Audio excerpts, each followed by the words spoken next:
Hai.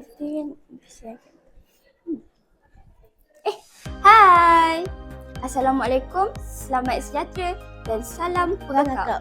Nama saya Kaisara Fizana. Nama saya Nurizati Batrisha.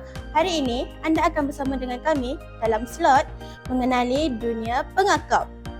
Jom kita sama-sama.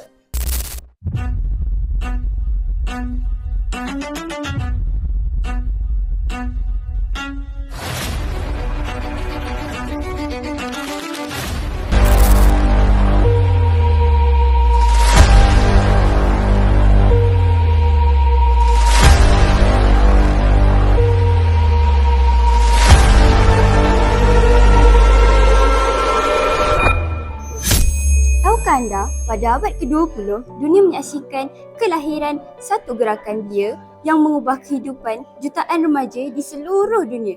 Gerakan ini dikenali sebagai Pergerakan Pengakap.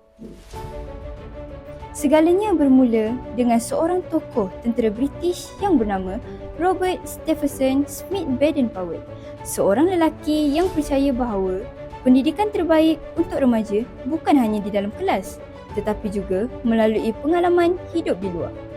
Beliau bukan sahaja seorang askar, tetapi juga seorang pemimpin, pendidik dan pencetus idea yang memberi inspirasi kepada generasi muda untuk menjadi insan yang berdisiplin, berani dan berbakti kepada masyarakat.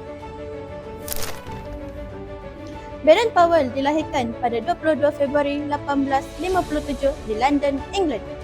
Sejak kecil, beliau gemar melakukan aktiviti luar seperti berkemah, menjejak haiwan dan meneroka alam semula jadi.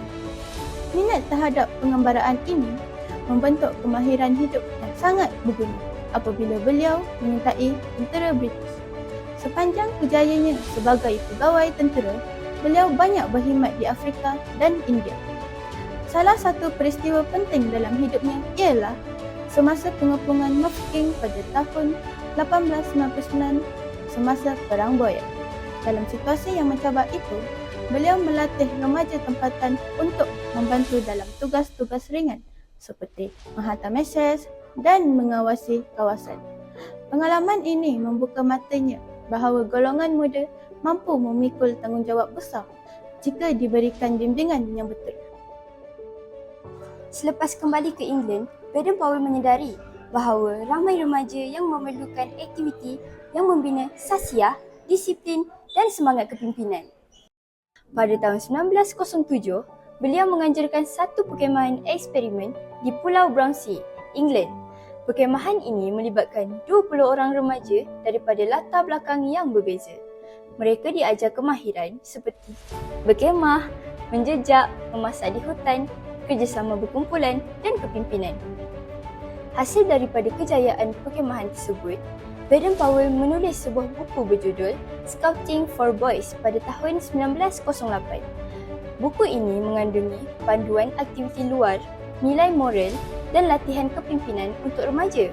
Tanpa disangka, buku ini menjadi sangat popular dan gerakan pengakap mula berkembang secara spontan di seluruh Britain dan kemudian ke seluruh dunia.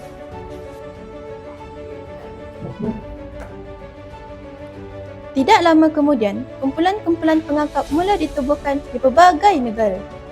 Gerakan ini berkembang pesat kerana ia menggabungkan pengembaraan, pembelajaran dan pembentukan karakter.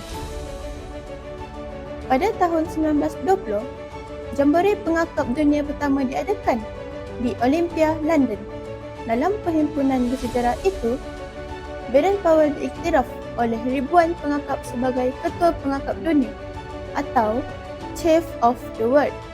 Sejak itu, pergerakan pengakap terus berkembang dan kini melibatkan puluhan juta ahli di lebih 170 buah negara, menjadikannya salah satu gerakan belia terbesar di dunia.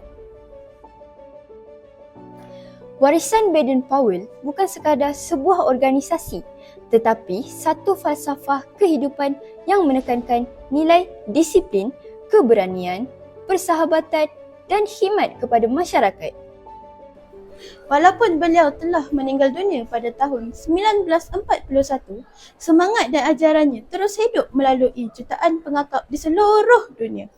Pada hari ini, apabila seorang pengakap mengangkat persetiaan pengakap, mereka sebenarnya meneruskan legasi seorang tokoh yang percaya bahawa Remaja hari ini adalah pemimpin masa depan.